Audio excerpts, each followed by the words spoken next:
अब देखते हैं question number 12। A man has fallen into a ditch of width d and two of his friends are slowly pulling him out using a light rope and two fixed pulleys as shown in figure, so that the force assumed equal for both the friends exerted by each friend on the road increases as the man moves up. Find the force when the man is at a depth h. ठीक है, यहां पर basically दो question पूछा जा रहा है। एक तो हमको बताना है, एक तो ये प्रूव करना है कि जैसे जैसे रोप को खींचेंगे ये दोनों फ्रेंड तो एंगल इंक्रीज होगा। ठीक है, और सेकंड क्वेश्चन में हमको क्या बताना है, फोर्स का वैल्यू बताना है। ठीक है, क्वेश्चन देखते हैं।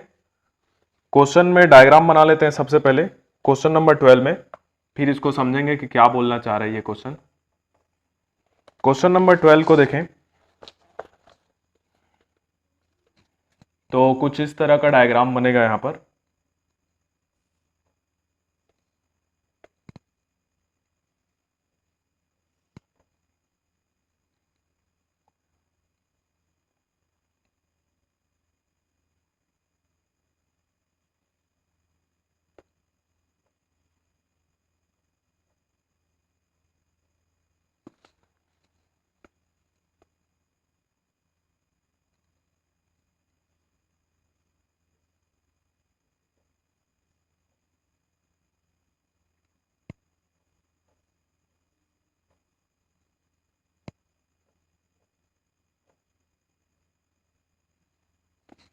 ठीक है, यहां पर एक आदमी है जो कि नीचे गिर गया है, उसको इसके दो फ्रेंड्स है, ये दो फ्रेंड्स रोप से खींच रहे हैं इसको।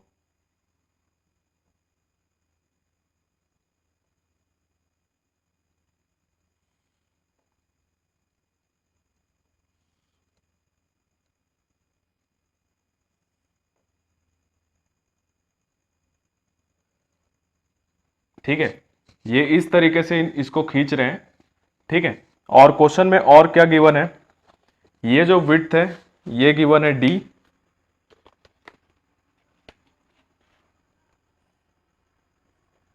और सेकेंडली ये हाइट गिवन है हमको, यहां से यहां तक का ये हाइट गिवन है। ये हाइट क्वेश्चन में दिया गया है h।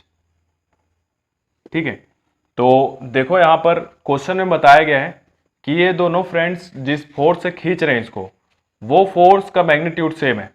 तो सपोज करते हैं कि ये F फोर्स से खींच रहे हैं, तो ये भी कितने से खींच रहा होगा, F फोर्स से।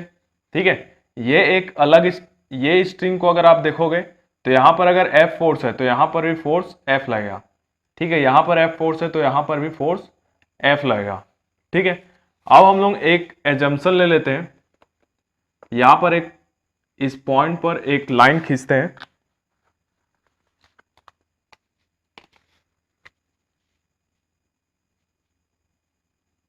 ये एक वर्टिकल लाइन खींच रहा हूं मैं। ठीक है, ये वर्टिकल लाइन खींचा। अब यहां से देखना, ये एंगल मान लेते हैं थीटा, तो ये वाला एंगल भी कितना होगा, थीटा ही होगा। देखो ये टोटल लेंथ डी है, तो ये वाला लेंथ कितना हो जाएगा, d/2। ठीक है, अब इस आदमी का अगर फ्री बॉडी डायग्राम बनाओगे तो फ्री बॉडी डायग्राम क्या मिलेगा आपको,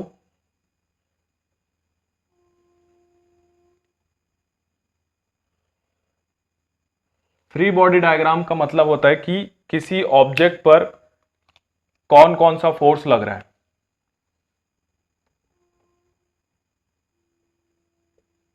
इधर फोर्स लग रहा है F, इधर फोर्स लग रहा है F, नीचे इस पे लग रहा होगा mg। ठीक है, इतना फोर्स इस पे लग रहा होगा। अब देखो हम लोग हॉरिजॉन्टल फोर्स और वर्टिकल फोर्स देखते हैं क्या क्या है। तो यहां पर देखो इस F का कंपोनेंट कर देंगे तो इस F का एक कंपोनेंट इधर आएगा F साइन थीटा, और एक कंपोनेंट इधर आएगा F कॉस थीटा। ठीक है, सिमिलरली इस F का एक कंपोनेंट इधर आएगा F साइन थीटा, और एक कंपोनेंट ऊपर की ओर आएगा F कॉस थीटा। ठीक है, तो इस आदमी को देखोगे तो ये फोर्स और ये फोर्स आपस में इक्वल है और अपोजिट है, कैंसिल हो जाएगा। यहां पर इस आदमी को देखोगे तो देखो ऊपर कितना फोर्स लग रहा है 2F cos थीटा, और नीचे कितना फोर्स लग रहा है उसको माइनस कर दो, माइनस mg। ठीक है, तो यहां से आपको क्या मिलेगा, इक्वल टू 0 कर देते हैं। नेट फोर्स इस केस में 0 होगा वर्टिकल, तो यहां से देखो 2F cos theta is equal to mg होगा। तो यहां से F इज इक्वल टू क्या आ जाएगा mg बाई 2 cos थीटा, ये फोर्स का मैग्नीट्यूड आ जाएगा mg बाई 2 cos थीटा। अब देखो जैसे जैसे ये रोप इधर खींचते जाएंगे, ठीक है, वैसे वैसे ये आदमी ऊपर आता जाएगा। ये आदमी जैसे जैसे ऊपर आता जाएगा तो ये जो एंगल है थीटा वर्टिकल से वो बढ़ता जाएगा। नहीं तो आप देख सकते हो जैसे कि ये ऐसे है, ठीक है, ये थोड़ा ऊपर जाएगा तो इन्हीं दो पॉइंट से देखो ये कैसे बनेगा, ऐसे बनेगा। तो ये देखो ये थीटा का वैल्यू बढ़ जाएगा, है ना। ये यहां पर देखो थीटा छोटा था और ऊपर जाएगा तो इसी पॉइंट से ऐसे लाइन खींचना, तो ये वर्टिकल से ये लाइन बढ़ते जाएगा जैसे जैसे ऊपर जाते जाएगा। तो जैसे जैसे ये मैन ऊपर जाते जा रहा है, ये मैन जैसे जैसे ऊपर जाते जा रहा है, ये दोनों उसके फ्रेंड्स जब इसको इस रस्सी को खींचते जा रहे हैं और ये जैसे जैसे ऊपर जाते जा रहा है थीटा वैसे वैसे इंक्रीज होते जा रहा है।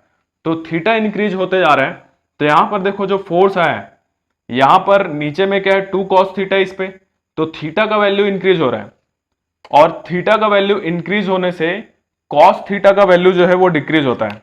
याद रखना व्हेन थीटा इंक्रीजेस, ये क्या इंप्लाई करता है कि cos थीटा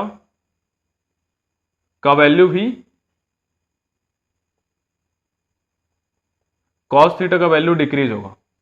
ठीक है, cos 0 का वैल्यू 1 होता है और जैसे जैसे आप आगे बढ़ते जाते हो, जैसे 90 का वैल्यू 0 हो जाता है तो cos थीटा का वैल्यू डिक्रीज होता जाता है जैसे जैसे थीटा का वैल्यू इंक्रीज करता है। तो ये नीचे वाला वैल्यू क्या हो रहा है, डिक्रीज कर रहा है। तो जैसे जैसे लोग खींचते जाएंगे तो cos थीटा का वैल्यू डिक्रीज होते जाएगा। cos थीटा का वैल्यू डिक्रीज होने से f का जो वैल्यू है वो क्या होते जाएगा, इंक्रीज होते जाएगा। तो यहां से ये क्या इंप्लाई कर रहा है कि f जो है वो इंक्रीज होगा। तो पहला हमको क्वेश्चन तो यही बोला था कि जैसे जैसे ऊपर जाएगा तो बताना है कि f का वैल्यू इंक्रीज होगा। यही क्वेश्चन पहला पूछा गया था। Each friend on the road increases as the man moves up.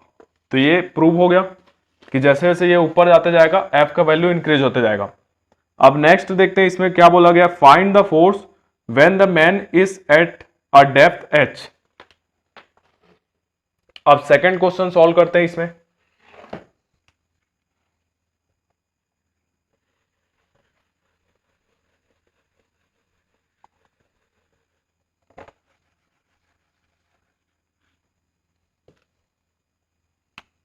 जब ये मैन डेप्थ h पर है तो उस केस में हमको इस f का मैग्नीट्यूड बताना है। तो देखो यहां पर आपको एक ट्राइंगल दिख रहा होगा, ये वाला, ये ऐसे ट्राइंगल दिख रहा होगा। इस ट्राइंगल को अलग से बना लेते हैं। यहां पर ये एंगल थीटा है और हमको ये डेप्थ कितना लेना है, h लेना है। ठीक है, क्वेश्चन में बोला है इसको आप h लीजिए, तो ये हो जाएगा h और ये लेंथ है d/2। ठीक है, अगर आप यहां से देखोगे तो ये परपेंडिकुलर है, ये बेस है, ये हाइपोटेनियस होगा। तो ये हाइपोटेनियस का वैल्यू क्या हो जाएगा, रूट d/2 का स्क्वायर प्लस h का स्क्वायर, ये हाइपोटेनियस है। अगर यहां से आप cos थीटा का वैल्यू निकालें तो cos थीटा का वैल्यू क्या होता है, बेस अपॉन हाइपोटेनियस। तो ये आएगा आपका h अपॉन में अंडर रूट d/2 का whole square plus h square, ये cos थीटा का वैल्यू आएगा। अब हमको फोर्स का वैल्यू बताना है, तो फोर्स क्या है, force is equal to mg/2 cos theta.